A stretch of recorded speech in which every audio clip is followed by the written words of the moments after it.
America ने Iran पर अब तक का सबसे बड़ा हमला किया, जिसमें ईरान का दिल माने जाने वाले खर्ग द्वीप पर सैन्य ठिकानों को नेस्त नाबूद कर दिया। इसके साथ ही उसने चेतावनी दी है कि वहां पर अब उनका अगला निशाना तेल का हो सकता है। फारस की खाड़ी में ये छोटा द्वीप ईरान के तेल निर्यात का मुख्य मार्ग है। ऐसे में सवाल उठ रहा है कि अगर अमेरिका ने खार्ग द्वीप को निशाना क्यों बनाया। इसके पीछे आईएमसी के प्रोफेसर शिवाजी सरकार खास मकसद हैं बता अपनी रहे जगह हैं। पे, पर ये एक समस्या होगी। तो सवाल है कि खड़ग आइलैंड जो है ईरान का एक ऐसा बेस है जहां से सबसे ज्यादा तेल का उत्पादन होता है।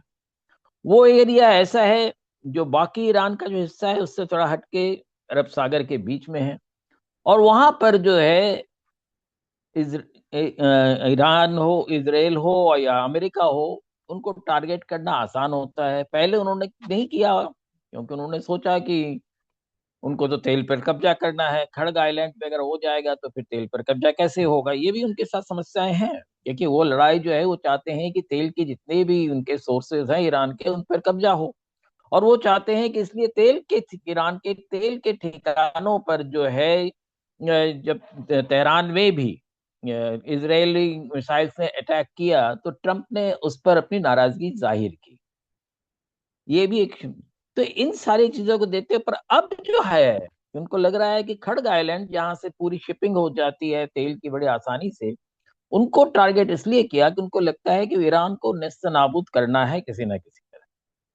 तो ये नेस्त नाबूद करने के लिए जो है खड़ग आइलैंड पे जब आप अटैक करते हैं तो नेचुरली ईरान का वो बहुत स्ट्रेटेजिक रिसोर्स है, बिजनेस रिसोर्स है, उस पर आप अटैक करते हैं तो कुछ कोई भी किसी का भी दुश्मन होगा, उसको परेशानी तो होगी। ये मान के उन्होंने किया हुआ है। अब सवाल यह है कि क्या इससे वो कर पाएंगे, क्योंकि ईरान ने जिस तरह से सारी स्ट्रेटजीज की हुई हैं वो अपने आप में उस पर बहुत गंभीरता से जो है जितने भी वॉर स्ट्रेटेजिस्ट है वो उसको स्टडी कर रहे हैं और देख रहे हैं। और इसलिए अमेरिका के साथ भी समस्या ये है कि उनकी जो बॉडी बैग इस तरह से अमेरिका के सैनिक मारे जा रहे हैं और वो बॉडी बैग से वापस जाता है अमेरिका में, तो अमेरिका में बहुत विक्षोभ होता है उसका। अमेरिका में कोई नहीं चाहता है कि युद्ध हो, और युद्ध में खास करके उनके नौजवान मारे जाए। ये एक बहुत बड़ा सेंटिमेंट वियतनाम वॉर से चला आ रहा है। और अमेरिका के आम लोग नहीं चाहते हैं कि लड़ाई हो, पर लड़ाई जो है कॉर्पोरेट जो लड़ाई के सामान बनाते हैं वो करा रहे हैं, जो कुछ फाइनेंशियल बिजनेस इंटरेस्ट है वो करा रहे हैं, जो तेल के कारोबारी हैं वो करा रहे हैं। और इनमें से ज्यादातर अगर आप देखें उसमें जो आपकी ज्यूइश लॉबी है उसका दबदबा वहां है। दरअसल खार्ग द्वीप ईरान के लिए बेहद खास महत्व रखता है। ऐसे में अब माना जा रहा है कि अमेरिका के इस कदम के बाद ईरान की तरफ से जवाबी हमला और तेज हो सकता है। तो इन सारी चीजों के बाद जो सारी चीजें हो रही हैं उसके अमेरिका के अंदर भी समस्याएं पैदा हो रही, इसलिए अमेरिका ट्रंप शुरू से चाहते हैं कि लड़ाई जल्द से जल्द खत्म हो। पर जिस तरह से अमेरिका ने भी नहीं सोचा था कि बसरा में, बहराइन में जिस तरह से उनके नेवल बेस है उस पर अटैक करेंगे, कतर में कर रहे हैं, ये सऊदी अरेबिया में किया, यहाँ तक कि अरामको के उस पे तो है, उस पे तो कहा जा रहा है कि खुद अमेरिका ने करवाया जिससे कि वो ईरान से उसकी दुश्मनी बढ़े। हालांकि सऊदी अरेबिया ने उसको बहुत अच्छी तरह से टैकल किया।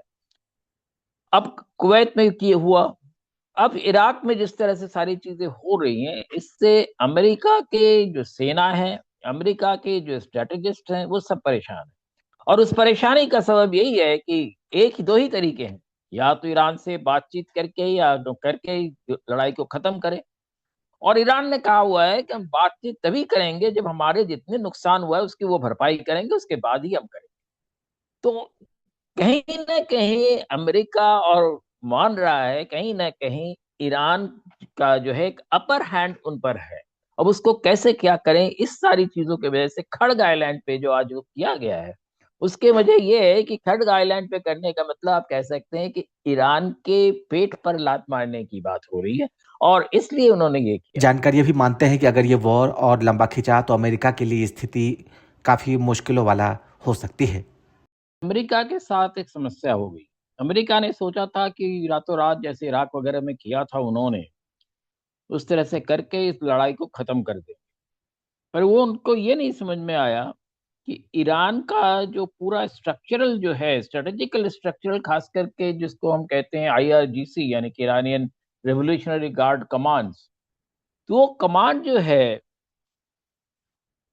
इराक की तरह नहीं, वो सेंट्रल कमांड नहीं, उन्होंने उसके मल्टीपल कमांड बना रखा है और हर कमांड को ऑटोनॉमी है। ये तो अलग बात है, सेंट्रल कमांड कहीं ना कहीं है, कोऑर्डिनेशंस है, सारी चीजें हैं, पर ईरान ने इराक के जो फेलियर था उसको देखते हुए उन्होंने इस तरह से इसको बनाया है कि अगर एक जगह कहीं गड़बड़ी हो भी जाती है तो दूसरी जगह से वो उन चीजों को उठा लेगा। तो ये जो मल्टीपल कमांड का जो सिस्टम किया उन्होंने, उसकी वजह से ईरान में कहीं भी, एक तो सबसे बड़ी चीज है जो आपके स्टॉक पाइल ऑफ आर्म्स जो है, मिसाइल्स है, वो भी कोई एक जगह नहीं है, वो सारे अलग अलग जगहों पे अलग अलग तरीके से रखे हुए हैं, पर उनके जो सारे सिस्टम्स हैं वो बहुत सिंक्रोनाइज्ड है। तो ये चीज शायद अमेरिका ने जो है इस बात को नहीं समझा होगा। अमेरिकन स्ट्रेटेजीज जो भी करें, जितनी भी अमेरिका और इसराइल की जो आप कहते हैं कि स्पाइनेट सिस्टम है, वो भले ही खमीनी की कहाँ कैसे वो मूवमेंट कर रहे थे, वो उनके ट्रैफिक सिग्नल्स को देख के उसको समझ ले, पर इस बात को उनको नहीं समझ में आया कि ईरान ने जो है लड़ाई को इस तरह से प्लान किया है कि वो कम चीजों का इस्तेमाल करते हुए भी लड़ाई को लंबा खींच सकता है।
आधी खबर की रिपोर्ट।